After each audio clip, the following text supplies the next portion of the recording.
По партиската пред 8 месеци, Радмила Шекеринска се повлекува од министерската функција. Со тоа Шекеринска е првиот министер во владата на Зоран Заев која соопшти дека по неговата оставка, како што дознава Телма, најавена за среда, нема да чека дали ќе влезе во кадровските планови на новиот мандатар.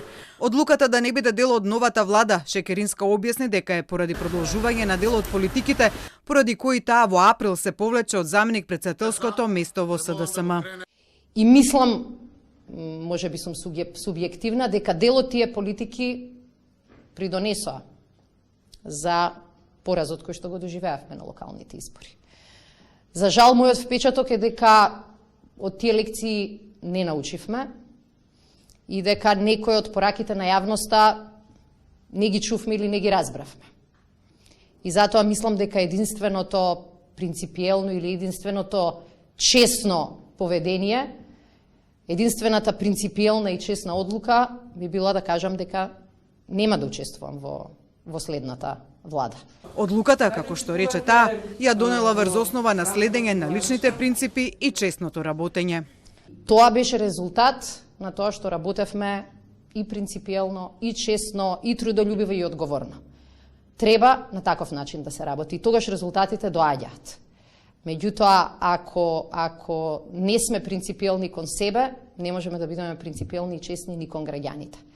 Шекеринска притоа смета дека се одолжила за довербата добиена од граѓаните пред се со членството во НАТО и најбрзо завршениот процес на воена интеграција на некоја земја досега, како и со спроведените суштински реформи во армијата.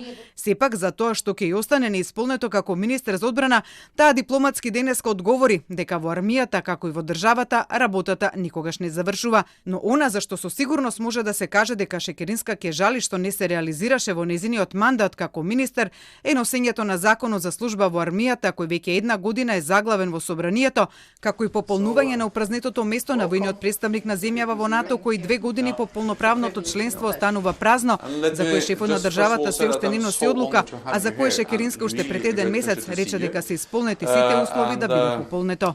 Во двете влади на владата на Заев, и таа од 2017 и од 2020 година, таа застана на челната позиција во Министерството за одбрана, добивајќи ја довербата да ја води интеграцијата на земјава и на армијата во структурите на НАТО. Шекеринска својата политичка кариера и во партијата, и во владата како свој личен избор ги заврши во период од 8 месеци. Таа не ја почека оставката на Заев и го најави своето повлекување само 5 дена порано.